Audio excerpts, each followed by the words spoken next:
సుబ్బు గారు నమస్తే అండి. నమస్తే అండి. లాస్ట్ ఎపిసోడ్‌లో మనం అసల ఏ ప్రైవేట్ కంపెనీని నమ్మొచ్చా? గవర్నమెంట్ చిట్ ఫండ్ కంపెనీని నమ్మొచ్చా? మనం కనుక్కున్నాం.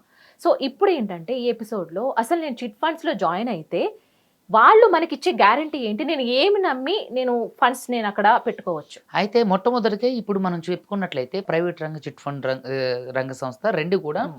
ప్రభుత్వం చేత ఆర్‌బీఐ గైడ్‌లైన్స్ ప్రకారం నిర్వహించబడతాయి. హ్మ్. కానీ మనకొక బాండ్ రూపంలో మనం చిట్టీలో జాయిన్ అయినప్పుడు హ్మ్. కొంతమంది సబ్‌స్క్రైబర్స్ జాయిన్ అయినప్పుడు వాళ్ళ సబ్‌స్క్రైబర్స్ డీటెయిల్స్ మనం ఏ సబ్‌స్క్రైబర్స్ బ్యాచ్‌లో ఉన్నామో అంటే ఆ గ్రూప్‌కి పేరు పెట్టుకోవచ్చు. హ్మ్. లేదంటే ఆ గ్రూప్‌కి నంబరింగ్ ఇవ్వచ్చు. హ్మ్. లేదంటే ఆ గ్రూప్‌కి రకరకాల విధాలుగా పిలుచుకోవచ్చు. సో, ఎంతమంది మెంబర్స్ ఉన్నారు? హ్మ్. ఎంతమంది ప్రతి నెల ఎంత చెల్లిస్తున్నారు?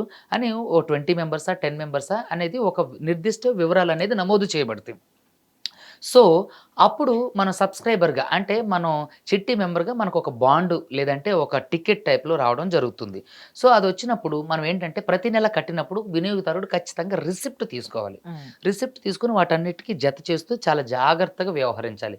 సో, అలా జరిగినప్పుడు ఏంటంటే అలా మనం రిసిప్ట్ తీసుకొని పక్షులు ఏం చేస్తారంటే, మీరు పలానప్పుడు రిసిప్ట్ తీసుకోలేదు, మీరు పలానప్పుడు డబ్బులు కట్టలేదు, పలానప్పుడు ఇంక మీరు డబ్బులు కట్టాల్సుంది, ప్రాసెస్ ఫీ అది ఇది అని చెప్పి చాలా వరకు అమాయకుల్ని, ఆశావహుల్ని మోసం చేసే అంటే కంపెనీస్ ఆ కూడా ఉన్నాయి. సందర్భాలు జరుగుతూ ఉంటాయి. హ్మ్. సో, హ్మ్. కాబట్టి ప్రతి ఒక్కళ్ళు తప్పకుండా ఆర్థికంగా బలపడాలి, స్థిరపడాలి అనుకునేవాళ్ళు, ఇలాంటి ప్రభుత్వ రంగ సంస్థలు లేదా ప్రైవేట్ రంగ సంస్థలు చిట్టీలు కట్టేవాళ్ళు మ్యాండేటరీగా ఫాలో అవ్వాల్సిన నిర్దిష్టమైన నియమాలు ఏంటంటే, ఖచ్చితంగా ప్రతిసారి వాళ్ళు ప్రతి నెల కట్టే చిట్టీకి సంబంధించినటువంటి రిసిప్ట్స్. రసీదుని ఖచ్చితంగా పొందాలి. హ్మ్. తీసుకోవాలి. హ్మ్. తీసుకొని వాటిని జాగ్రత్తగా భద్రపరుచుకోవాలి. వీళ్ళు సబ్‌స్క్రైబర్‌గా జాయిన్ అయినప్పుడు ఏది ఆ చిట్టీలో మెంబర్‌గా జాయిన్ అయినప్పుడు ఖచ్చితంగా చిట్టీకి సంబంధించినటువంటి సబ్‌స్క్రైబర్ యొక్క సభ్యత్వ రసీదు గానివ్వండి, హ్మ్. లేదంటే బాండ్ గానివ్వండి, లేదంటే టికెట్స్ గానివ్వండి, ఇతరత్ర ఆధారపూర్వకంగా వాళ్ళు ఏవైతే ఇస్తారో హ్మ్. వాటన్నిటిని మనం జాగ్రత్తగా బాండ్స్ లైక్ రైట్. వాటిని చాలా జాగ్రత్తగా పెట్టుకోవాలి. ప్రతి నెల రిసిప్ట్ డబ్బులు కట్టిన వెంటనే హ్మ్. ఏజెంట్ ద్వారా గానివ్వండి, లేదంటే మనం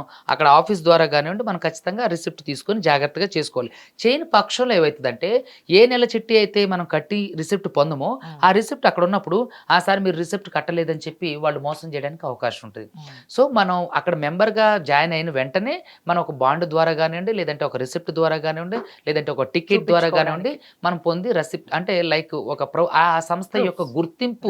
రైట్. గుర్తింపుతో నియమింపబడినటువంటి ఒక రిసిప్ట్‌ని పొందడం ద్వారా మనం అందులో మెంబర్‌గా గుర్తించబడతాం. రైట్ సుబ్బు గారు. That was amazing. So, receipt అనేది చాలా ముఖ్యం ఇక్కడ. ముఖ్యం. రైట్. సో, తెలుసుకున్నారు కదా! మీకు కూడా ఇట్లాంటి డౌట్స్ ఏమైనా ఉంటే కింద కామెంట్ త్రూ మాకు తప్పకుండా తెలియజేయండి. మేము అడిగే ప్రయత్నం అయితే చేస్తాం. నమస్తే.